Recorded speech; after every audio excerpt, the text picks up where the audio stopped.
My dudes, happy Monday. Happy Monday, What Tom. is up, dudes? It's a wonderful Monday. Ah, well, fucking, you're lying. Hot as fuck outside. It is hotter than a goat's ass in a pepper patch. Hey, You I like are that running one. with those lately. You have just like all kinds of metaphors and similes I've for how written hot down it on the is. palm of my hand, dude. You're crushing it. I I love checked it. the weather forecast. I saw it was gonna be hot. I was like, I need some I need I a need good some one. good old sayings. Hey, I got a quick question for you boys. Yep. Yeah, bro. Season tickets, okay? If you Okay. had season tickets to whatever team, your favorite team or whatever, where are you sitting in the stadium? Because I think like the go-to answer is like, oh, right behind home plate. Right. But there's a lot of factors. Let's say not all inclusive, okay? Let's just talk about Okay, like more like okay. location. Okay, so Okay. yeah, that was going to be one of my main factors because like if I Yeah. do bleachers or some shit, then I Yeah, don't. let's pretend we're either all inclusive or none of us are. Either way, that's not a factor. So Okay.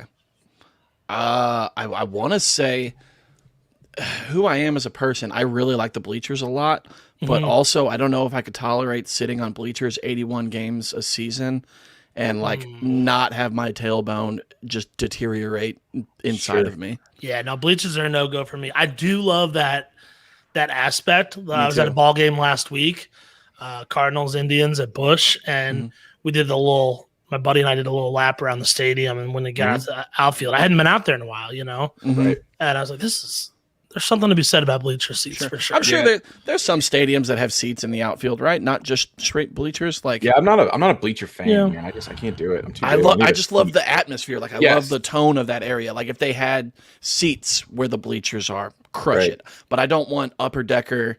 I mean, I do love I love upper decker. Like that's cool. But I don't want to sit up there all the Right. fucking time. Get out of here. No. What are we talking about? So when I was married, before we had kids, What was his name?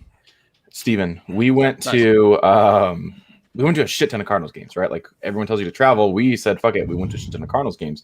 And most of our seats were actually down like the first base line, like kind of even with first base. Sure. Mhm. And I feel like that was just a badass place to sit because there was still a ton of fans in the area. Mm. You got to see, like, you could still kind of judge balls and strikes surprisingly well considering where you were at. Right. And you could actually, like you could make out when a home run was going to be a home run versus like a fly Yeah. ball to left You field. made out every time there was a home run. Every time, bro. Every So time. sick, bro. There was like 7 Wow. that year though, so that you had sucked. such a good boyfriend. I know he was awesome, husband. But Oh shoot, my B Brady. Look what we forgot completely, boys. way to go, Ty. Next week, Brady. Next week. I think you got to do it 2 weeks in a row now because you missed it. I'll sign up. That's perfectly fine. Yep. That's fair. But yeah, like the first base line, man, it was good. Like the atmosphere was really cool. You could see the whole outfield. You could tell when a home run was actually going to be a home run, and you could kind of judge, balls and strikes a little bit too. So I'm probably saying down first base line. Yeah, that was my second guess. I don't know if I would do first base or third base line because, like, first base, I can go over there sometimes and, like, see my favorite team. But also, you can sit on the third base side, and those people are going to be out there signing autographs every fucking time because they're always there at a new stadium. And they're So always you're taking going to autographs. I'm taking autographs. If I'm Okay. getting, like, front row down this – well, that and I'm going to hit on, like, the ball girls and stuff like that, the hot Right. ones that are on the field. Right. Bald girls. Yeah, bald girls, bro. I don't like hair. Why do you think you're on the podcast? my That guy? explains a lot. That explains a lot. Unreal. I think for me, I'm big on the weather. I don't do the sun very well. I don't do the heat very well. So for me, that's super important. The game I went to last week, we sat down the third baseline. It was well past third base, but we weren't like we were still like perpendicular to the third baseline. You know what I mean? We hadn't like turned yet. Yeah. And but we were tucked way back under the overhang. And obviously that's gonna depend on which stadium you're at and stuff. But if I could find something that's like on the lower level, but tucked back, and we're like, I guess the sun would have been to our backs too. So I mean, we were in the shade the entire time for a night game, which was Dude, cool. that's perfect. It was hot that night, but yeah. But you got to think about like food locations, what concession stands you got around, how close are the bathrooms? Right. See, I don't that's care why- about any of that. When I say first base, I didn't mean like the lower. I meant the one like up. And yeah, there was all kinds. There was like specialty bars around there too, so you get liquor. Yeah. And there was a badass nacho bar. Warmers. He's the one that hates the sun and he eats the fucking sunscreen. Oh, I thought he was talking about how I look, and I was like, I don't know.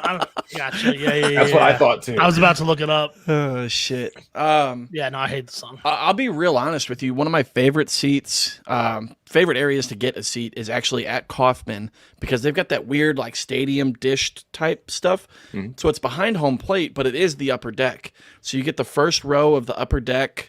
Right behind home plate, dude. You just look down on the field, see the whole thing. I love that.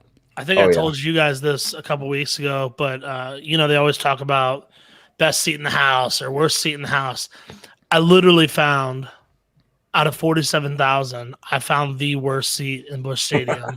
Okay. It was that game. I told you guys I went to Shelby Miller's first career start. It was the last home game, maybe the last regular season game of 2000 whatever, and he pitched really well. He pitched like 6 shutout or 6 no-hit innings, I think, something like that. But I was in left field, and I was literally right behind the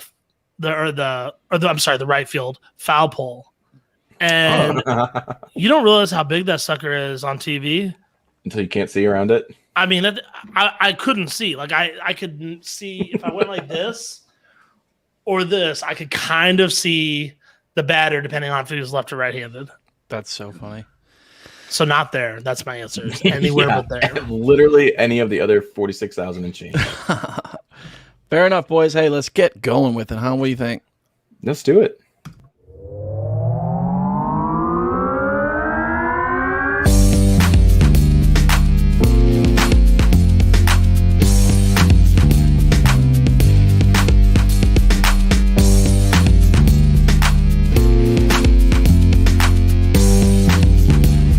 You're listening to the Upper Decker Podcast.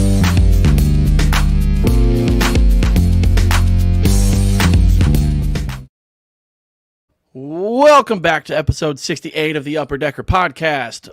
I'm your boy Ty. I'm your boy Tone. And I'm your boy Dan. And the boys are back in town, baby. Hey, real quick, everybody that's here and listening and participating, we got this little thing going on.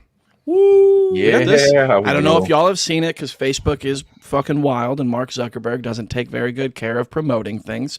But we are doing an Upper Decker softball and cornhole tournament. It will be held August 28th. So if any of you are interested, you just send us an email over at upperdeckerpod2020@gmail.com. Send that over. We'll send you the registration link, kind of touch base with you, get to know, what you're about and what you're interested in, and if you're going to fit in, which you will because we're a bunch of degenerates. So if you're listening to the show, you're going to fit in just fine. Come down and play some softball. Come down and play some cornhole. There will be like prizes. We're donating 50% of the money to Dan to where? Go ahead and say it. Veterans Community Project. They build tiny homes for vets as well as walk them through mental health issues and navigating the VA as a whole. So awesome organization. Perfect. Yeah, and money's not due right this second. You have a while. So if you're thinking about it and you're like, man, I can get a team together, get in there, sign up now, and then you got 2+ months here to finish, putting your whole team together and collecting money and all that. So don't let that be a deterrent. So, right. Yeah. The cornhole tournament is $40 per team, so you just pay that the day of. Softball tournament is $250 per team. So if you've got 10 people, each person pays $25, and you go from there. But for the softball, we are somewhat limited on space, so you do have to lay a deposit of $50 down just to make sure that you have that spot. So we're looking for 8 to 10 teams. So if you're interested, head on over. Again, email us, upperdeckerpod2020@gmail.com, and we'll go from there. Danny Lutz, that's totally fine. He's going to beat you. I don't even know. That's fair. Yeah. There's no age limit. We're going to have a bunch of kids out here beating you at cornhole, my guy. I can't wait. So back to the real show here, episode 68. I grabbed Jorge Soler. My dude. Yeah. So there's a little more to Mr. Soler than I had originally anticipated. So He actually signed a 9-year, $30 million contract with the Cubs in 2012. So that's, I don't know if he's re-upped. I didn't look into it, but, that would just retire expire this year. Like, that's insane to me. You don't see like long tenured contracts like that usually on international guys. Like, I think 7 is like the max that I've seen with, Yohan Moncada or, Otani or some shit, something crazy. He was actually one of the last international players to be signed outright before the MLB switched up the policies on the international signings. So now you have to bid for the player, and then you can talk to them, and then you can sign them. Back then, it was just a straight up just bidding war. You'd be like, here's our offer, take what you want, and you're on our team now. There were like 5 other teams trying to sign Jorge Soler, but the Cubs came in and they were like, here's an extra $5 million over any of the other offers. So he was like, guess where I'm going, fellers. You my dudes. Yep. I found this really strange just personally for some reason.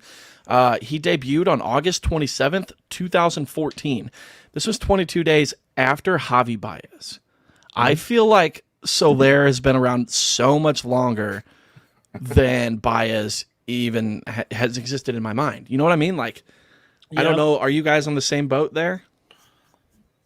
No, and the reason though is that's the year that I went to Wrigley, and they had like their like little TVs and stuff. They were promoting their prospects like crazy, and so Javi Baez, Jorge Soler, Chris Bryant, obviously later as well. Gotcha. So like I remember all of those guys all being associated at the same time because of being at Wrigley. Fair enough. Well, speaking of those two, Javi Baez and Jorge Soler, they both did some wild shit when they first came up. So they both homered during their debut. Their debut game, they both hit dingers. Baez hit one in the 10th, and then Soler hit one on his first at bat, and that came off of Matt Latos. So 2014 Matt Latos, not a terrible guy to hit your fucking first dinger off of, Right.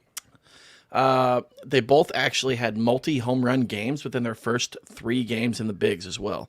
So Soler got it on his 3rd game, and I don't know when Baez got it because I didn't care. This episode's not about Baez. And then lastly, Soler became the first player to collect an RBI in his first 4 games since RBIs became an official statistic in 1920. Jesus. So I thought that was pretty wild. You would think somebody would come up and just get, get 4 little rinky-dink RBIs in a row, and that's it. Right. But nah, hadn't happened. So Jorge Soler did that. And then as we know, his 2019 season was, a breakout season, you could say, for the boy. He was one of 4 to play in all 162 games in 2019. And, that's also the year that he led the league in homers with 48. But in turn, true late 2010 fashion, he also led the league in strikeouts with 178. So you're going to have that. Yeah, I mean, fuck it. You buy in, you get some big old dingers, and you strike some guys out. You get struck out sometimes. Who cares? He's got such a weird career. Like, he's just been decimated with injuries. I mean, he's in his 8th season now. Right. And almost exactly half of his home runs came in 2019. That's insane. That's ridiculous. His home run total by year is 5, 10, 12, 2, 9, 48, 8, 6. All right. The juice. It's totally legit. Yeah, I don't know, man. Whatever. I mean, he's always been like a big power hitter, so know you kind of expected it. But like you said, injuries and just pure exposure. Like, he was not getting a lot of playing time for a long time. So right, now he's finally broke in, and he had a can't hit 48 dingers when you're playing like 30 games in a season. Right. Yeah. All right. Go ahead. He had such a weird 2020, just like the rest of the league, too. So you can't even – I don't even consider – I don't even care. He had 8 home runs last year. Who gives a shit? Right. All right. I had to look this up because it was going to drive me absolutely crazy if I didn't. Do you know who the other 5 or 4 of the other 4 that played 162 games in 2019 were? It's Joey Votto. I was going to say Joey Votto is one. Nope, he was not. 2019. Nope. Matt Carpenter. Definitely not. One of them. It was a fellow Kansas City Royal. Oh, Whit Merrifield. Yeah, he was one. Okay. Give us the team for the other ones. Oakland. Ooh. 2019. Is it Chappie? Olsen? No, 2019. Bro, who had a you really can good say that all you 2019. want. Who had a really good 2019? Olsen, Chappie, fucking. Not Laureano. Semyon. Oh, That was when he was top 3 MVP, I think, that year. Right. And then I'll just tell you the other two. We got Jonathan Villar in Baltimore and Starlin Castro, actually, of the Marlins at the time. Huh. Played all 162. Looky there. Good on him. Good on him. I had to look it up. It was going to bug me. I'm glad you did because I didn't have the desire to do it. So great work there, Dan. That's why we brought you on, Mr. Man. I'm really proud of you. Tone, you ready for some birthdays, bro? I'm always ready for birthdays. Are you guys ready for birthdays? Yeah. I'm ready for some fucking birthdays, boy. First up, we got Mr. Dom Smith. Ooh, huge disappointment on the 2021 season. Thanks a lot. But I do still like this dude a lot. Yeah, I me like, too. I like him as well. Great player. He's 26 this week. Happy birthday.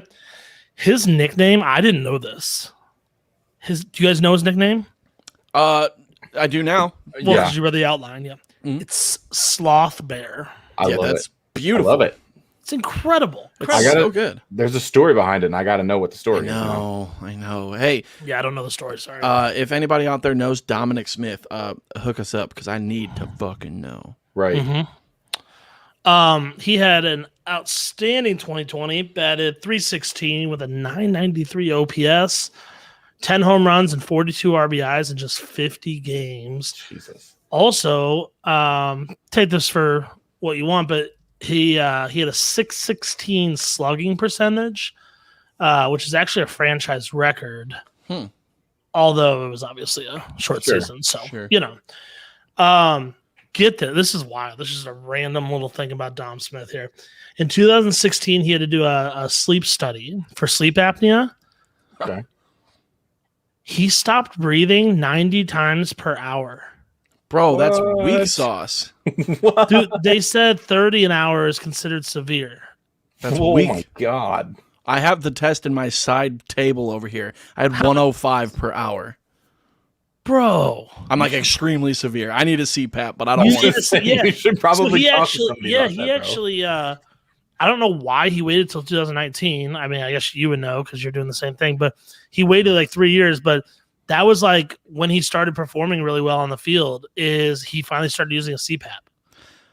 I could use all of the help performing well in my life, so maybe I should go check out that old CPAP. You should probably do that. Me and Dom Smith, we're just gonna go get the CPAPs and fucking Sure. start raking. Maybe Be that's why I raking. never made it to the majors, dude. I just never got my CPAP. You That's it. should have. Fuck, Right there. Your You're life still young can be enough. You can make completely it. different. I fucked up, guys. All right, next birthday is Andy Pettit. He's I hate that 49 picture. this week. I love it. I purposely so we don't have I couldn't find a good video, and so I went to pictures. I purposely pulled this one because this is how I remember him. Yeah, Like always, like real dark eyes, like looking Yeah. under the brim of his hat, like looking angry, dude. He wasn't an angry guy, I don't think, but He looks like a bird in this picture. I don't know why. Yeah. I'm not going to explain any further, but he looks like a bird. yeah, okay. Randy I'll give it to Johnson him. has entered the chat. Randy Johnson. That motherfucker looks like a bird, bro. Oh, I thought you were making he killed a bird once. Oh, yeah, well, that too. Whatever. Pettit was, I think, the true definition of a workhorse. He was never really elite in terms of like ERA, WHIP, any of those stats, but he started 30 plus games nearly every single season. Ended up with 256 career wins. Obviously, some help there, playing on some pretty damn good Yankee team. But he finished with a career WAR of 60.2 and won 5 World Series. So pretty freaking good. I totally forgot that he retired twice. He retired first after the 2010 season, sat out 2011, and then came back and rejoined the Yankees after he had been in Houston. He had not a single losing season in his 16-year career. Yeah, that's crazy. Yeah, he went That shows 14 you and were on some good 14. teams. Right. He went 14-14 in 08, but he never had a losing season. Sugar Miller is crying internally right now for that. He also started the last game ever played in Yankee Stadium. Beat the Orioles 7-3, so that's pretty cool. It's a little something he can hang on to. This is interesting. He was almost a pure knuckleballer, like R.A. Dickey style. No way. He threw the pitch really well, like even into the minors. And his coach at the time was a guy named Hoyt Wilhelm. I'm not familiar with him, but he was apparently like a legendary knuckler. That's what he did. So he thought it'd be cool if like he could teach Andy to do the same thing. And Jorge Posada was his minor league teammate at the time. Right. And talked him out of it. And he basically said, like, dude, if you're going to keep throwing that, I'm not going to catch you anymore. Oh, my God. I mean, it worked out well for Andy in the end. Posada was not having it. So, yeah. Dude, I couldn't catch a ball when I knew where it was going. I couldn't imagine trying to catch a fucking knuckleball. Are you kidding me? No way, man. Little more on Pettit here. His name was listed in the Mitchell report following the 07 season. Unlike many others, he came clean and admitted to receiving an HGH injection. He said it wasn't for a competitive advantage. He said it was to help him recover from his 2002 elbow injury. I don't know about that. And then his last career start was against his former Astros in 2013. This is kind of cool. He pitched his first complete game in 7 years, and he also ended up that win put him at 438 starts. That start put him at 438 as a Yankee, which is the exact same as Whitey Ford, tied for most in Yankee history. That's super awesome. cool. Yeah. I remember it. Yeah. I forgot about it. I remember once I reread it, I was like, oh, yeah, I remember that happening. But do you remember him as more of a Yankee or an Astro? Oh, Yankee. 100%. Okay. Yeah. I forget sometimes that he was an Astro. Yeah, really? Same. Yeah. I remember it a lot, but it was just because like that's when I was starting to get into the Cardinals and shit, and then I was like, oh, yeah, the same division at the time. Yeah. I do think it's funny. We're not that far apart in age, but 6 years or whatever. Like guys that play for multiple teams. Which team do we remember them with? I think you mentioned Ty. Didn't you say you remember Frank Thomas as a Blue Jay, or who? Wait, no, who was it? Not Frank Thomas. I think it was Frank Thomas because I remember him as a White Sox, but I'm almost positive I remember. Yeah. Oh, it is Blue Jay. Yeah, because it was him with like Vernon Wells and Yes. And like you could have told me he was a Blue Jay, I'd be like, no way was he a Blue Jay. Like, but I'm a little baby, dude. Little baby. Played 1 season in Toronto, or 1.5. I just got a good memory, dog. I told you. So I remember Andy Pettit. Obviously I remember Andy Pettit, fucking whatever. But the most memorable thing in my mind is him and Derek Jeter going out to take Mariano Rivera off the mound. Dude. Yeah, that was amazing. It makes me fucking cry. That was definitely top 10 moment, baseball moments, maybe top 5. I'm a grown-ass man, and that shit brings tears to my eyes. Absolutely. Oh, yeah. As soon as Rivera put his head down, I was like, no! Yep. Not Mo, dude, no! Yeah. Yeah, that's one of them that gets me, and I mean we've mentioned it a million times. D. Gordon's home run gets me every time. That's number one. It'll always be number one, I think. Yeah. What's Brady saying there? Pettit is cool and all, but Burley is my all-time favorite soft-throwing lefty. Okay. He's also got a perfect game under his belt, so that's fair. It's true. Yeah. Let's have a World Series himself too. So yeah, Brady likes the White Sox a little bit, guys. So you can pretty much tell him to just eat dicks or something. Well, who cares, Well, Brady, you're going to want to not listen when we go through the injury report then, my guy. Yeah, that's not good. All right, Tony Tone's dope name of the day. Let's do it. Tony Tone's dope name of the day, and your last birthday is Casper. No, please really say it. I want to hear it so bad. Asbjornsen. I don't know why. Right. I love that. Asbjornsen. Asbjornsen. Asbjornsen. I like it. Casper Asbjornsen. He was just a friendly ghost. He does look like a ghost in that picture too. Yeah, he was a catcher for the Red Sox and the Reds. He would be 112 this week. Fuck, that's big old. That's big old. In high school, he played football and baseball mainly, but he also won the shot put. So sick. Nice. Yes, he placed in the 440-yard dash, which I didn't know that was a thing. Is that a thing? 440? 440, not 40. 40. 440. Huh. I mean, it was like 19. Yeah. I don't think it's a 20 thing probably. anymore. I don't think Okay. it's a thing anymore. Okay.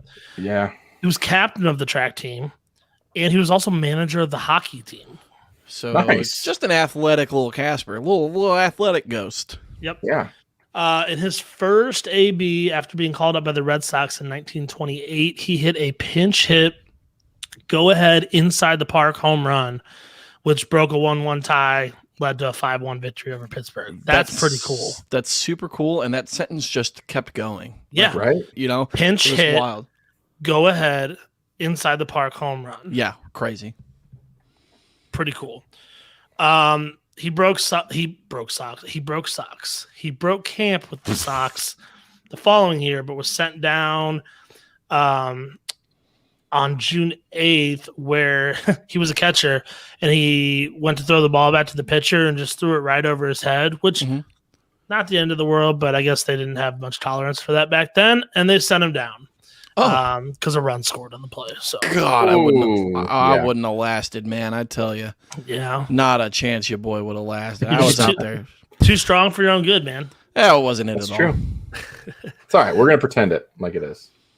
Supposedly, during an intra-squad game in the spring of 1930, he hit an absolute mammoth dinger. A reporter from the Boston Globe noted that it was 516 feet from home plate to the left field fence. I guess because it was an exhibition game. They were playing on some weird field or something. I don't know. Mhm. So 516 to the fence, and he apparently hit it 25 feet over the wall. Well, I mean, it sounds pretty accurate to me. You know? 541 feet. Oh yeah, dude, easy, no big deal. Okay. I mean, their measuring tools back then were fucking spot on too. So I'm sure they knew exactly where it was. I'm sure they, had the launch angle and the exit velo all fucking dialed in, and they were like, "We know exactly where this thing's going. It's fine. Don't worry about it." Statcast was like, "Yeah, 541, no bigs." Yeah, I'll give them credit for it. Yeah. And I had to look up to the 440 because that is such a weird number. It's a quarter mile. That's why they ran it at 440. Okay, see, so that's what I was thinking, because I know that the meters or the yard. So like 1550 is a mile or some shit. Like it's some weird number. Right. Like they only make you run 1500 for the mile race. Right. So that's kind of what I was thinking, but I wasn't sure. Yeah. Well, boys. Hey, look at Dom just shaking There it, he bro. is. God, I Partying. love it. So good. Andy is not thrilled with that juice, though, man. Someone needs to make some better punch. When is he ever fucking thrilled? Let's be honest. He's always fucking mad looking. Win like the Tone World was Series. saying. Look at Casper's face. He's up to no good, dude. He's saying, look at that fucker. That's He can't the even face- play for the You see Pirates." what I did on that donkey? That's the face your boy gives when I see a hot girl walk by in the bar. Yeah. Come on, boys. You know. Mm. No, Unreal. All right, before we move on here, I'm going to ask you guys for another thing, as we do every week. Always asking. Always asking. It's because you never give. Damn it. Oh, shit. I turned it off. Oh. Go give. That's how mad I got. It just shut off the banner. Head on over to anchor.fm/upperdeckerpod/support.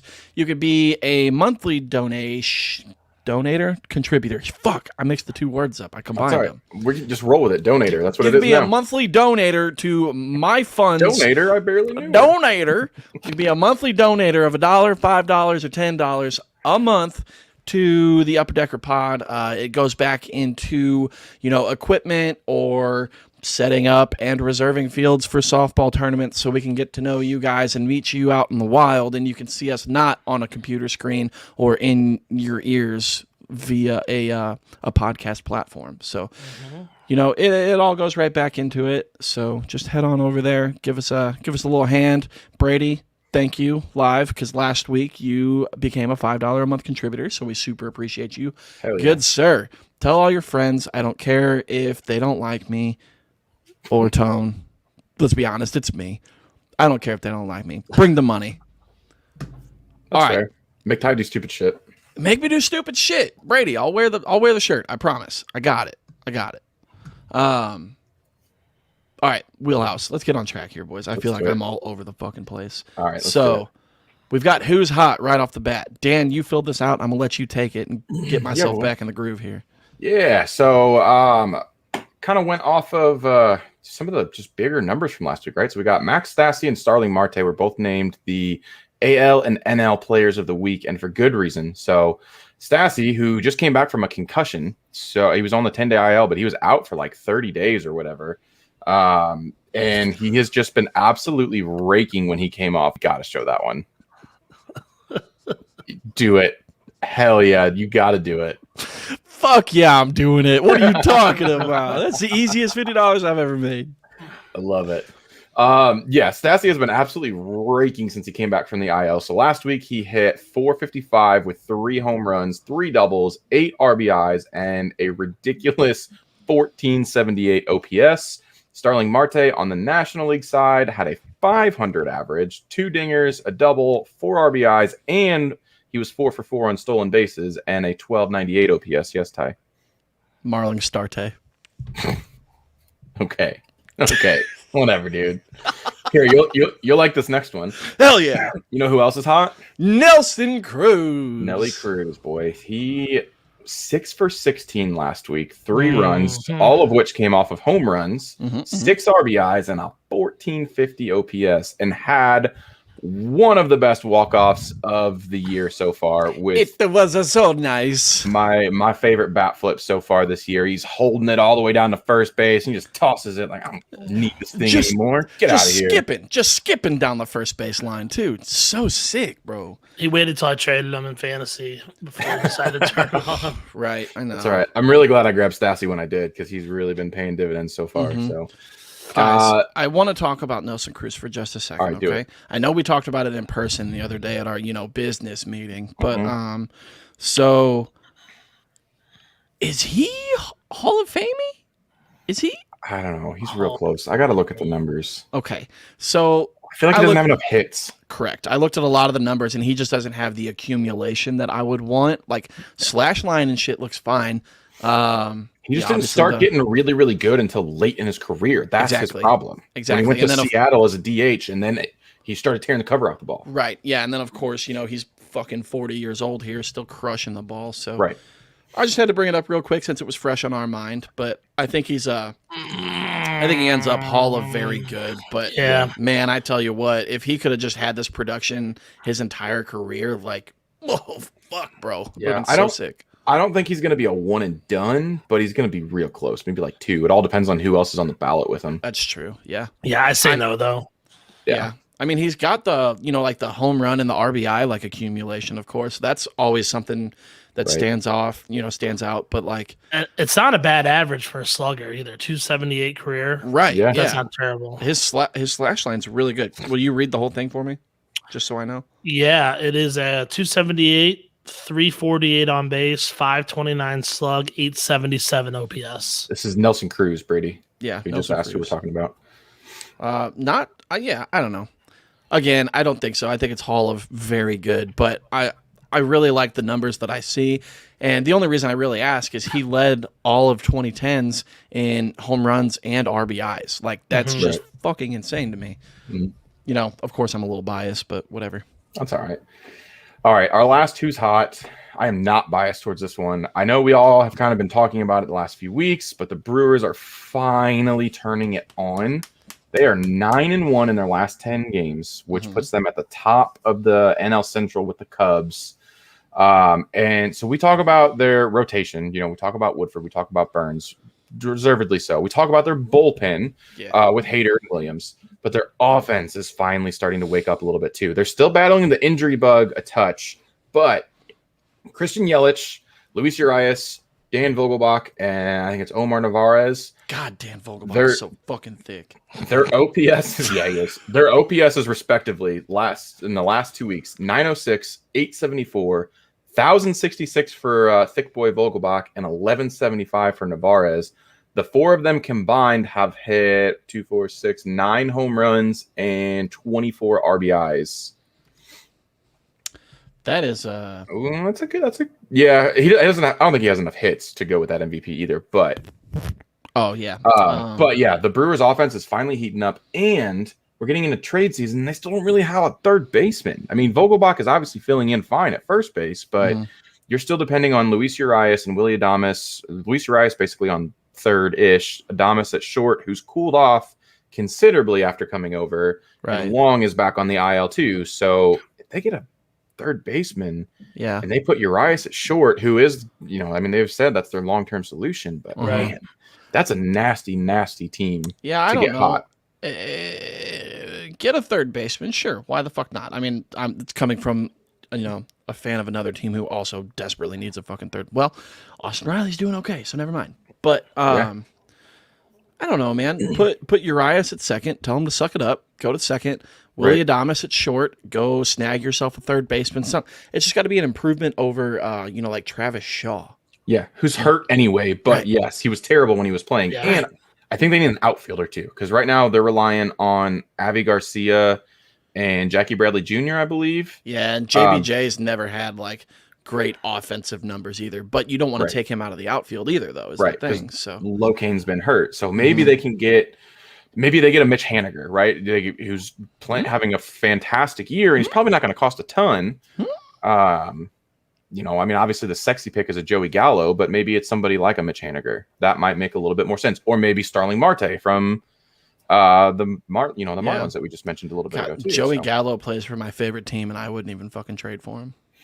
I mean, if you're looking for dingers, man, you can do worse. I still think he's going to go to the Bronx. That would be just disgusting. Yeah, I guess we'll find out. But we've been talking about the Brewers. I think the headline on them the entire year has basically been, imagine what they would be doing if their offense was clicking with the pitching that they have right now. Right. Because all season the pitching's just been going the fuck off. And now it's clicking, and you're seeing what they can do when they're in sync. We may not be good at picking our boys, but goddamn, I was right about this, and I fucking knew it. I said the Brewers going to win the fucking division, and here we are. June 14th. And they're finally clicking. They're finally clicking, boys. I tell you what. We'll see what happens. All right, what do we got for not Tony Tone? I want you to take it because I don't want to talk about it. Yeah, no, we talked about who's hot. This is who's not. The Cardinals, they're not hot at all. No. They're really bad right now. They have lost 9 of their last. Oh, shut up! They've lost 9 of their last 10. They have slipped to 4th place in the division. They're way closer to the Pirates than I want them to be. Their starting pitchers have only gotten out of the 5th inning 3 times in the last 10 games. Whoa! Both Ueno starts and last night Carlos Martinez, the Tsunami. Yeah. Do you remember when he was good, guys? No. Not really. Yeah, me either. I mean, for being honest, I've never liked Carlos Martinez, and I was talking about that with someone the other day, and it was. Nope. I'm so done with this. It still feels like it's the Carlos Martinez experiment. Like, but it's been going on for years now, and I'm just tired of it. Like, if you remember when Cole Hamels was with the Phillies, years ago, it was 2014, I think, when he was being traded. It was Carlos Martinez was supposed to be the headliner. Like, that was the rumors. And I am the only one that I can remember of my friends at the time that was like, yeah, trade him now and let's go get Cole Hamels and we would have been awesome. And here we go. So I know my buddy Tony Velasco is not watching at the moment, but if he is, he's the biggest one who was like, no, we got to get him. He's our ace. No, he's not. Yeah. Sure not. Oh, God, man. It's hard for me to watch the Cardinals play baseball right now. It's brutal, dude. And I enjoy watching them do bad. And this is hard because they've got the potential to be a great fucking team. You've got O'Neill going off. You've got Tommy Edman having a pretty damn good season. Yeah. DeYoung has, not been what we all expected here. But honestly, the top 2/3 of their lineup, I like 1 through 6, Edman, Carlson, Goldschmidt, Arenado, O'Neill, and Molina. Like, that's a great 6 right there. So when you look at what's hurting them, and they're not, I'd say all of those 6 are, I think for the most part, playing pretty well too. Yeah. So when you talk about what's hurting them, it comes down to the 7, 8, 9 in the order, which I don't know. it doesn't seem like it would be that as big of a deal. You know what I mean? And then their pitching has just been awful. Atrocious. So, which one of your best prospects are you going to trade for a shitty pitcher this year, guys? That's a good question. Because there's about 10 of them in the league right now that are way better than your entire team. So I just need to know. It's probably going to be like a Johan Oviedo or Jake Woodford and a Jake Woodford. If it's me, I'm not trading Gorman. I'm not trading Liberatore. And I personally wouldn't trade Zach Thompson, who's having a really, really bad year right now. But he had a phenomenal year last year. Granted, it was in like camp, not actual games. But yeah, I don't think you can trade from pitching right now. And I know teams are going to want pitching. And we've been able to do that in the past because we've always had depth. But I think you're going to have to trade. That's the problem. There's not a whole lot to trade if you're not willing to trade Gorman. Right. And why would you keep Gorman at this point? Because you're afraid that Arenado's going to opt out next year? Or move him to second or move him to left? Yeah, they had him playing other positions this year. Got it. So he went to the club to learn how to play second base after they traded for Arenado. Yes, so correct. I'm okay with that. Yeah, he went there and he's like, "Hey, I still want a job, so can I?" Even if Arenado isn't the answer, Jordan Walker is raking in the lower levels right now. We just drafted him this last year out of high school, so give him 4 years. That kid is just hitting mammoth home runs right now. You think he had 7 in a 3-day span? What do you guys think of Carlson trade? I want to know. Nah. No, I don't want to trade Carlson. No. It's not that I think he's like the next Albert Pujols or anything like that, but he's too valuable. He's got a good eye. He's really young, really, really young still, and he's just a consistent hitter in the lineup. I think we were talking about it this weekend even. I think his ceiling is like a Matt Holliday. I can get behind that. I think I said Carlson for John Gray straight up. I wouldn't do it. I don't know. It would scare me. I got Dan thinking though. I got him thinking right off. I would think about it. I mean, just because I say I wouldn't trade Gorman doesn't mean that in the right situation I wouldn't trade him. I just wouldn't trade Gorman for like a Max Scherzer or a John Gray, somebody who on the decline. They're on the decline, or they're going to be a free agent this coming year. I'm trading Gorman, I'm trading Gorman for somebody that I know you have control over for a few more years. Sure. Yeah. All right. Well, I've had enough fucking bashing on the Cardinals. Let's bash on the Diamondbacks and how bad they're doing. So they've lost 10 straight, and they're solidifying that last place spot in the NL West division, which, hey, I don't know if you guys know this or not, but I said that was going to happen too. So I'm pretty fucking smart, I think. Give the Rockies time. Let them trade away Story. They have Garrett Hampson. They can't do nothing. They're going to win everything. L. Garrett, dude. The Diamondbacks are 18 wins behind the third place team. Oh my God. So bad. Granted, the third place team is the Padres, and they're still really good. But the top 3 are doing really good. But oof. Yeah, I don't know, man. Fucking Brady said the sun's hot. It is hot, and that's why I don't freaking like it. Yeah. Right, as you're wearing a hoodie. I'm not in the sun, and it might keep my house at like 66 degrees. Ooh, I like it. Except you turn it to 69 when I come over for sure. There it is. I was waiting. I could see the wheels turning inside. Next week, buddy. Next week. Yo, next week is episode 69. Oh shit. Okay, I'm so hype. Let's talk about this because you're a child. Yeah, bro. I told you I'm out of it today, man.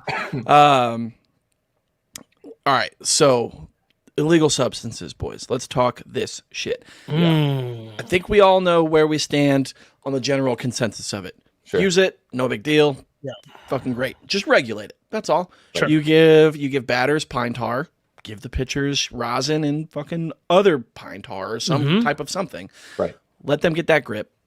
Do their thing. Because I think it's pretty apparent that a lot of them are fucking cheating, boys. Right. Pretty apparent a lot of them are cheating. So from June 3rd, 11 days ago, that's when MLB announced that they were going to start like really cracking down, and they said, a 10-game suspension for anybody busted using it. We've yet to see John Means throw in a game, which is crazy. So to the 12th, which was 2 days ago, from the 3rd to the 12th, 67.2% of pitchers saw a reduction in spin rate. 2/3 of the pitchers in the whole freaking league. That seems like a lot of them, huh? Right. Mm-hmm. Yeah, And yeah. What would make your spin rate drop, boys? What? Lack of control or lack of substances. Less grip on the baseball. That's pretty crazy. Fingers What slide. if I told you? What did you just say? What? No, go ahead. What did you just say? They fingers slide off the ball a little bit easier. That's what I thought you said, baby. What if I told you 36% of them saw a significant reduction? So a third of the league is just like, we're fucking trash again, boys. Tell you what, the offense is also up, so that's good news for the boring baseball. Fucking whatever, get out of here. But before the announcement, teams were averaging 4.4 runs per game, and that was in the 14, or that was previous The whole season. right in the 14 days of June. They've already increased that number to 4.75. So people are fucking out here dick slapping tallywhacks left and right because the pitchers have become reliant on some cheating. Right. Yeah. 2+ months to get it to 4.41 runs per game. And in 2 weeks, they increase it to 4.75. Right. I do have to agree with this. I love Max Scherzer so much. But the way that his fucking balls move and the spin rate on this, it shouldn't be possible. I know he's got a goofy release point. You watch him pitch, he kind of comes off and he pronates real hard. But that back cut on that 2-seam, bro, I mean, come on, man. You're throwing a fucking wiffle ball. It's unreal.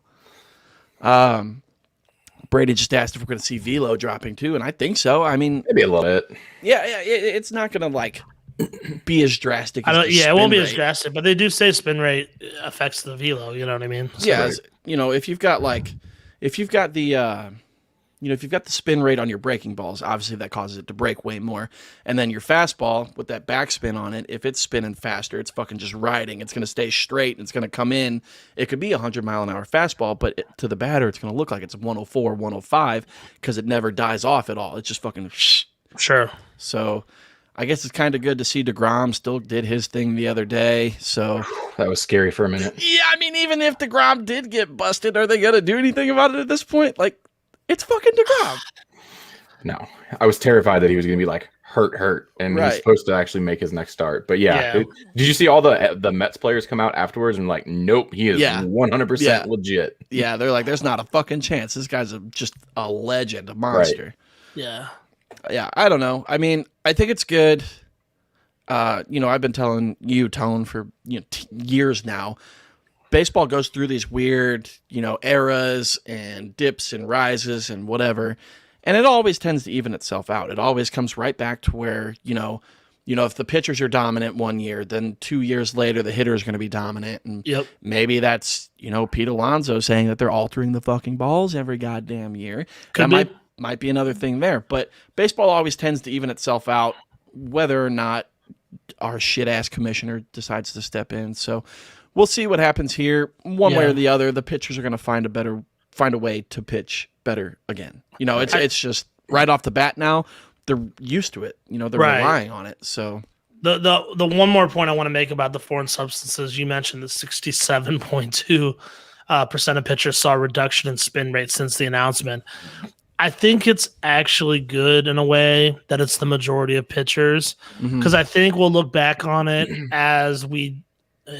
Not even quite as much, but in the same way that we view the steroid era, at least we do. Right. I don't know, man. Was it right? Probably not. But was it just fun for the game? Was it good for the game? Yeah. And was everyone doing it? Yeah. Compared to the Houston Astros thing, right?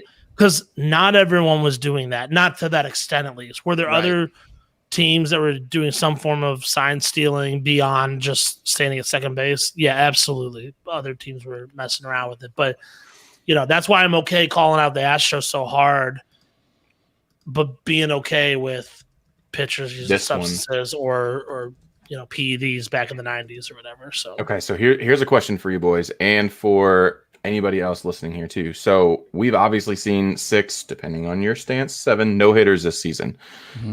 How many more do we see now? Now that the MLB is going to crack down on the substance stuff for the pitchers, will we see another one the rest of the season? Sure. I mean, they're still professional players. They're still going to be capable of throwing a no-hitter, but it's not going to be, the 17-18 that we were fucking on pace for there for a while. Like, Right. If we get one or two more, I wouldn't be shocked. But, I mean, we've been talking about it for weeks now since, like, the third one happened. We were like, bro, are we just going to keep doing this all year? What? Right. But I think so. There's still potential. I would say one, two, maybe. Because pitchers, like, I don't know, they've still been more dominant than they ever have been. I guess maybe that is the fucking substance potentially, but Maybe. we'll find out. I mean, you still got guys like DeGrom who people swear up and down he's not using shit, and he just pitched the other day and still did fucking fine. So I think you're going to have guys that do that. I think there's still going to be like the more or less, for lack of a better term, the old heads who don't use shit. They want to do it straight. They want to do it right. There's 33% of them are doing it right. Sure. So you still got to have that chance, but we'll see. It's definitely not going to be as dominant as the other ones, probably. Just for reference, 2005 was the last season there was not a no-hitter. Right. I was going to say, it's been going on forever. Yeah. Feels right. Of course, the year the White several... Sox win the World Series is a year that we don't have a no-hitter. Fucking dumbass White Sox. There's several. I mean, 2010, there was 1, 2, 3, 4, 5, 6 of them. So that's not, that's the same amount we have now, Mm-hmm. So, I mean, like you said, some of these guys are still capable of throwing no-nos, regardless of what's on their figures. So, sure. Right. All right. I've got one last little what the fuck shit, and then we're going to get into some big name injuries because we're running a little long here, but we're going to get through this, okay? So our little what the fuck moment. I had this realization the other day. I was looking at some stats, okay? And I told you guys about it Friday at the bar. Mm-hmm. This is the craziest shit I think I've ever seen in my entire life. Yasmani Grandal on the season. He's played in 46 games. He has 182 plate appearances. He's only got 20 hits, 2 doubles, 10 home runs, 31 runs, 23 RBIs, but he's leading the league with 51 walks. He's also got 49 strikeouts. Okay. So when he's hitting the ball, he's hitting it hard. When he's not hitting the ball, he's sitting down, or he's got a good eye and he's getting on first base. He's looking for one pitch. One pitch. That's all he's going for. So his slash right now, 157 batting average to a 398 on base percentage. Bro, that's ridiculous. insane. And he's still got a 409 slugging, so it comes out to an 807 OPS, and the boy has a 157 average. I'll take that out of the catcher all day. I don't care about the 157. No, that's the Billy Bean special right there. This is crazy, bro. So he's, even with all of that, he's got a 129 OPS plus. So he's 29% better than the average player, and he's batting way below the Mendoza line. Right. If he was qualified, he doesn't have enough games played right now, but if he was qualified, he would be 7th overall in MLB in on-base percentage. With the 157 average. With the 157 average. Wow. So that's a 241-point difference between average and on-base. That is, in today's game, a good batting average. Yeah, that's almost Chris Davis level. This is fucking crazy, man. So, we've got our subscription with StatHead, so I just started plugging in some numbers earlier, playing around. Hear me out with this one because I got fucking wild with this shit. So I checked StatHead with exactly his stats. 46 games, 21 hits, 10 home runs, 51 walks, and a 200 batting average. I went sub 200. Right. Okay. Not a single other person has ever done that. Not a single person. So for funsies, I was like, when will I start seeing more people? So I'm opening the stats up. So I opened it up to 50 or less games. I raised the hit total to 30, lowered the walks to 40, and raised the batting average to 250. Still, no one. Never happened.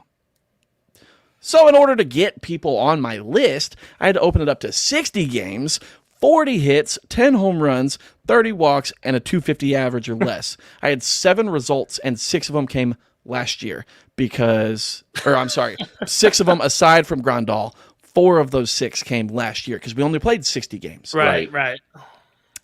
That's wild, dude. What are we doing? Why are we not talking about him more? Why? He's the greatest hitter in history. This is unreal, bro. Like, I wanted to look it up before, but I forgot. He's got to be ranked super high in like fantasy and shit too. Like, Yeah, OPS leagues, yeah. Yeah, And it's- home runs and RBIs. yeah, dude, it's crazy. The only thing that would hurt him is the runs because I don't think a lot of them count for walks, but still. But Jiminy Christmas, man, I tell you, that's the most wild shit. The most wild shit. That's ridiculous. When have you ever heard of a 240-point difference between the first two? You know, like Yeah. I would expect it between like an average and your slugging. Right. Yeah. It's got to skip one to get there, though. Mhm. What? That's the fuck? wild. Oh, dude, Yahoo, according to our settings, our league settings, which is runs, home runs, RBIs, stolen bases, and OPS, he's 5th among catchers. It's nuts. But IKF is qualified as a catcher, and IKF has 15 stolen bases, which Right. really ups him in our league. Right. Right. So, but yeah, he's right there behind Salvi and Posey and Contreras, who are all having great years. And I Great would years. So dumb. even argue he's What better the than fuck? Contreras this year, even Yeah. despite what this says. So crazy. Half of his hits are home runs. 50%. Yeah. More than half are extra bases. The boy's is the greatest catcher of all time. I'm just glad we have catchers that are hitting now. You know, you look at Right. again what Salvi do and we? Contreras and Posey are doing, Mhm. and Yeah. Grandal, Even Molina Romuto. this year is hitting really well. Who's that? I said even Yachty this year is hitting really yeah, well too. yeah. He's hitting well when he's in there, and Mhm. I mean, juicer. no, I would never. I don't think that he does that. no. But yeah, so that was my little what the fuck moment for today. So I really enjoyed that and had to share it with everybody else. Okay. Talk some injuries real quick, boys, and then we'll get into our boys and we'll wrap this episode up. Do it. My dude, I know. Max Muncy, Yep. Yeah. sidelined with an oblique strain, moved to the 10-day IL, but will likely be out 2 to 4 weeks minimum. No Yeah. bueno for the Dodgers. Who else we got, Dan? Earmuffs, Brady. Nick Madrigal has a quote proximal tear of the right hamstring, which doesn't sound great. And it doesn't look great either because the team put him directly on the 60-day IL, which likely shuts him down for the rest of the season to join Eloy and Luis Rivera was on there and Kopech went down. And it's been a rough year for injuries for the White Sox. Mm. Yeah, they're having a hard time over there. They're still crushing it though. They are. Yeah, they got a nice little cushion there as well. So Mm-hmm. Sonny Gray was injured while warming up for the 4th inning after just coming back from an injury. They put him on the 10-day.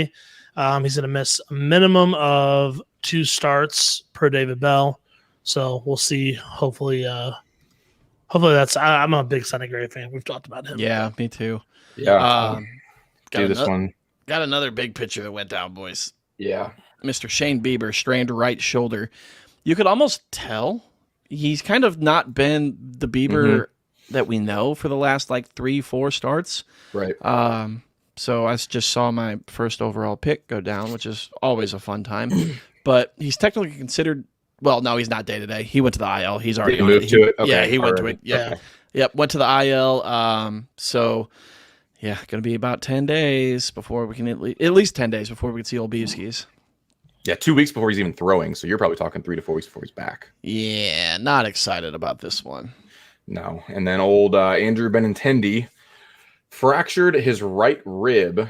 And this is another one that he's technically on the 10-day IL, but he's not expected back until August 3rd at the earliest. Right. And, like old Cody Bellinger said, you just can't make them bones heal faster. So maybe longer. He did say that. You can't make bones like heal quicker, bro. There it is. There he is. And then real quick, before we move on to our boys, guys, I had my phone on airplane mode, but I turned it off because y'all were boring the fuck out of me. I'm just kidding. I love y'all. There was an ex-MLB staffer talking about substances, boys. Ooh. It's a former Angels a worker, and he says, and list names, Garrett Cole, Justin Verlander, Max Scherzer. No surprise on any of them. Says that he, amongst others, but those were the big ones. So he calling them out, boys. It's going to be a shit show here soon, I think. Okay, let's find out. Did you see old Donaldson all padded up the other day when he was going to face Garrett Cole? Yeah. He had rib cage protectors and shit. Did you see Cole stare his ass down after he struck him out too? Like, say bro. something. Yeah, bro. All right, boys. Let's do our dang thing here and get this wrapped up. We have our boys for the week. Boys. I'm finally excited about this. Our boys. I need more. Our boys. Oh, so sick, fellers. So sick. Sorry. Don't even apologize. No, keep going now. No, it's okay. Hold on, I do have to say this. This is so funny. I heard Bellinger doesn't have any doors in his house, just beads that hang down. Fuck, that's funny. Okay, back to our boys. Okay. So last week, Dan, you chose Justin Upton. Tone, you had Whit Merrifield, and I had Jonathan India. So, Tone, are you ready to expose who was in third place? Yeah. It was Whit Merrifield. Hey. It was. He had a whole bunch of zeros on his line.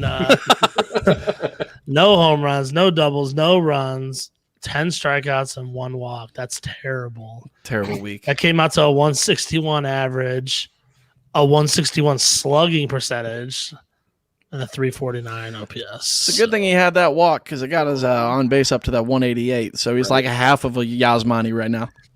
Yeah, it was pretty disappointing. But Yeah. What are you gonna do? Yeah, what are you going to do? You know, because I'm not too far ahead of you, bro. Expose me, my guy. Jonathan India, 6 games, 4 for 22. So you had one more hit. I'll give you that. But still, that slash line pretty ugly. 182, 308, 227, 535. No home runs, 1 double. I had 2 RBIs, beat you there. 4 runs, beat you there. 4 walks, beat you there. And 8 strikeouts, beat you there. So And he beat me in flow too. So God, That's true. isn't he just a hard to fucking beat that, handsome though. man? although I'd say Whit's way more handsome. Hell no, you tripping? No way. Whit Merrifield No, is I'm more gonna give it- handsome. I'm going to give it to India. I'm looking at the two of them Hell right now. yes. It might be Hell the hair yeah. that does it for me, but No, it's that smile. It's that Dansby Swanson smile, baby. Look at him. Ooh, He's Fucking really happy. that grill. Fucking Whit Merrifield looks like he just woke up from a nap. Every time you see him, he's just got bags under his eyes. He's just like, oh, dude. All right, whatever. you Fine. know who Gosh, else? man. You know who else woke up? Kick me while I'm down. Who else woke up, Dan? God damn it. My boy. Yeah, Justin I know. Upton. Yeah, I did the fucking slots. I know he did. He had a legitimately good week, like a really good week. Mm-hmm. So I'm excited about this. He played 6 games, went 7 for 21, so a 333 average. He had a home run and a double, 2 RBIs, 8 runs scored, 7 walks, and 3 Ks. He had a 524 slugging and a 500 on base for 1,024 OPS. So this is probably I gotta keep picking Angels guys because like the only weeks I've won by myself are with Upton and Jared Walsh. So maybe I gotta go back to picking some Angels here. Maybe I should have picked somebody else this week. I gotta be honest. I love me some J Up, dude. I do too, man. He's so awesome. He's so Sneaky frustrating good. though. So frustrating because he'll do this and then he'll go 0 for 30. Right. Yeah. I do love me some Justin Upton. He had that stint with the Braves. Yep. He had the stint with Detroit. What other teams are we talking about? What other teams did he play for? He played 1 year with the Padres, and That's right. No, was that him or BJ? No, that was him. Yeah. Yeah, Justin Upton. they both played with the I Padres. psyched myself out, but yeah, no, it was him. Mhm. He played for the Padres in 15, which yeah, Arizona, Atlanta. Arizona. Yeah. That's the one I forgot. Arizona Yep. was his first 6 Yeah. years, and then Atlanta for 2, San Diego for 1, Mhm. Detroit for 1.5, and then he's been with LA since the 2017 season. Nice. And he always changes his Twitter handle to relate to what number and city that he's in. I shit you not. It used to, Interesting. when he was in Arizona, it was just 10 up 10. And then when he went to Atlanta, it was just 8 TL. Yeah. And, Ooh, okay. And then he went back to 10 with the Padres, Yeah. then back to 8 with the Tigers. Yeah. Then he started out with 9 in LA, then went to 8 with LA, and now he's 10 with LA. Yeah. Back to just 10 up 10. Okay. He's changed his number a lot. Yeah, he has. That is very weird that it has changed. He's had all that 3 much. different numbers just with the Angels. Yeah. So, I'm trying to think, is there anybody else? There's no other like big name guys that were like taking his number or some shit out in LA. That's so weird. I don't think so. I mean, he just maybe likes changing them. Brady asked what happened to BJ, and he's actually been out of the league since 2016. So they played together in San Diego for a little bit, and then BJ went to Toronto, and he has not played a major league game since then. He changed his name to Melvin, and he just fell off, dude. That's right. Melvin Upton Jr. Stopped giving them BJs and fucking, That's it right there. That's the key. I was going to say stopped giving the BJs and started sucking, but that kind of doesn't make sense. So Right. All right, boys. So, Dan, congratulations. You lucked out again 2 weeks in a row because me and Tone did so bad. I'll take it. We're coming for you next week. That's all right. We're going to talk about who we got coming for you. You ready? Yeah, let's do it. Tone, you go first. I'm going with Bobby Bradley. I'm hoping he plays all week. He got called up by the Indians recently. He's kind of like a perfect mold of Franmil. Yeah. Franmil. He's been a great addition since he got called up. He's only had 18 at bats so far, but he's hitting 444 with 2 home runs and 7 RBIs. They've got 4 games at home against Baltimore and 3 on the road at Pittsburgh. So great matchups all the way around. Yeah, no kidding. Hopefully he keeps the ABs up and can do some damage this week. I read something on MLB Trade Rumors about him the other day where the Indians were just like reluctant to give up on Jake Bauers.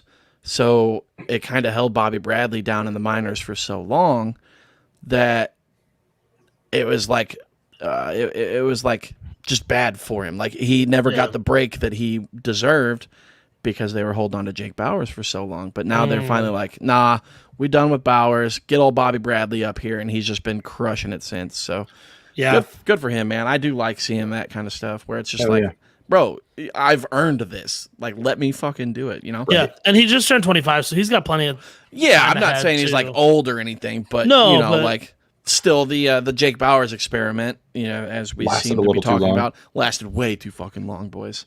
Right. For this week, I'm gonna go pitcher, and I'm picking Tucker Davidson for the Braves. I'm gonna be a little bit biased here. So he's only had 3 starts this year, 4 in his career. He's a little young prospect. But so far this year, man, he's been one of the bright spots in their rotation because everybody else is either dead or not doing great. So, okay, I like what I see. Like I said, he started 3 games this year. He's gone 17-2. He has a 1.53 ERA. He's allowed 10 hits, 3 earned runs, 1 home run, 7 walks, which isn't great, but he's got 14 strikeouts. Okay. So he's doing pretty good. His whip is sitting at a 962, and that includes 7 walks, boys. So right, that's pretty good. If he can back down on those walks, you can only expect everything else to get better. I mean, obviously, that's how that works, right? And he's got the Red Sox tonight, and then the meager St. Louis Cardinals on Sunday. Right now, you're not wrong. So. No, you're not at all. And the Cardinals are really bad about giving up really good starts to young people. So odds are in your favor. All right. I'm half cheating on this one. I don't think you're cheating, but what just happened? That was my dog. He got up and started shaking around. All right. I'm going with Albert. Go lay down. So Albert, obviously we know the last 10 years has not been the same Albert as the previous 10 years, right? I bet he still looks like that, though. Fair. Probably. If you took his shirt off, I bet you he looks exactly like that. I bet he has the same tattoo also. Oh, exactly. For sure. So since he's, joined the Dodgers, he's hitting 246, 292, 525 slugging, which is respectable, and an 817 OPS. He's got 5 home runs and 13 RBIs, and he's done that in roughly 2/3 of the at-bat that he had with the Angels. So he had 5 home runs with the Angels, but he did that in 92 at-bats versus 65 with the Dodgers. With Muncy going down, he's going to get a little bit more playing time. He's probably not going to play 7 days a week, right? But he's still going to get some more playing time. He's got the Phillies coming up, who are on a little bit of a hot streak. They're 7-3 in their last 10. But then he goes to Arizona and plays in that humidor. So hell yeah, we're going to see we're gonna see what he does this week, but I think he's gonna be pretty good. I hope he crushes a dinger off Mad Bum, and then obviously it takes 10 minutes to round the bases because he's 74 years old. So right, I can't wait to see Mad Bum get all pissed about that. Hell yeah! All right, boys. Well, that seems to wrap it up. I just want to look at Albert Pujols real quick one more time. Putting it right in the bank. There it is. Thank you for tuning in to episode 68 of the Upper Decker podcast. We appreciate y'all coming out. Brady, look at you go. 2 weeks in a row. Thanks for being here and participating. Yeah, man. If you want to be like Brady, which I don't suggest you do, go over to Twitter or Facebook, YouTube, wherever you want. It's Upper Decker Pod. We live stream and broadcast all three of those every week, every Monday, 6:15 p.m. Come join us and hang out with your boys. Tell us we're stupid. Tell us we're smart. Ask us questions. You know, we don't know a whole lot, but we like talking to you guys about it. So we just like working with it, man. You know, we like working with you guys. Mm-hmm. But if they don't want to come to the live stream, which they should want to, but if they don't want to, Tone, where can they listen to us? You can listen to the audio versions on Spotify, Apple Podcasts, Google Podcasts, tons of other platforms. Just go on there, search for Upper Decker. You can go to our Anchor site, anchor.fm/upperdeckerpod, and see a full list of all the platforms we're available on. If you go to any of those places, while you're there, listen, but also give us a review or a rating, whatever that platform allows. It helps us just like move up and get our name a little bit more seen.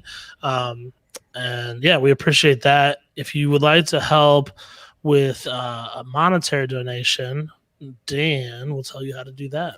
You betcha he will. So if you want to be a monthly contributor, you can head on over to anchor.fm/upperdeckerpod/support. You can be like Brady and sign up to be a monthly contributor of 99 cents, $4.99, or $9.99. Did you guys enjoy your Subway footlong that Brady bought us?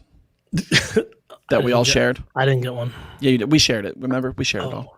Yeah. I took the one end, you took the other end, and Dan just attacked at the middle. Yeah, and then we all met like Lady of the Tramp style. Yeah. It's the three-way style. Yeah, absolutely. Yeah, it was pretty good, huh?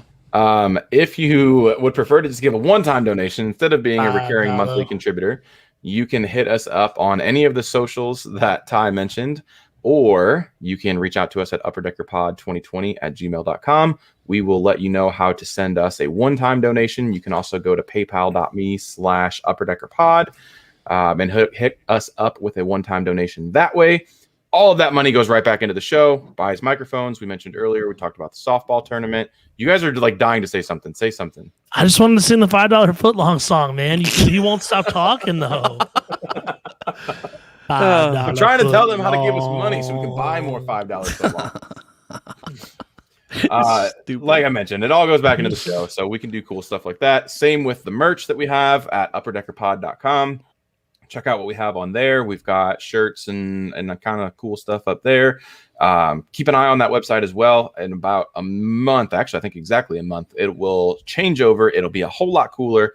The shop will be updated. There will be new merch, new hats on there, as well as some other merch that we'll be able to throw up there. Hats are fire. The hats are fucking fire, boy.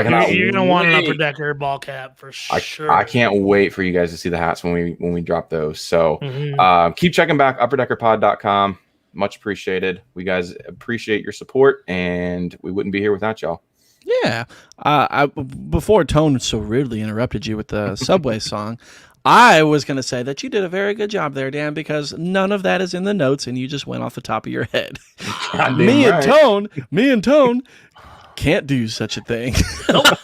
We are total Ron Burgundies. Absolutely. Well, I just want to thank everybody else for coming out. If you listened on any of the platforms or if you joined the live stream, we super appreciate you guys. And we will catch you fucking next week on episode 69 of the Upper Decker podcast, boys. Nice. Yo, 69 of them, dude. Oh, shit. We're going to do a whole themed episode. I feel it. Good Lord. Can't wait. Your boys got some thinking to do. We'll see y'all next week, episode 69.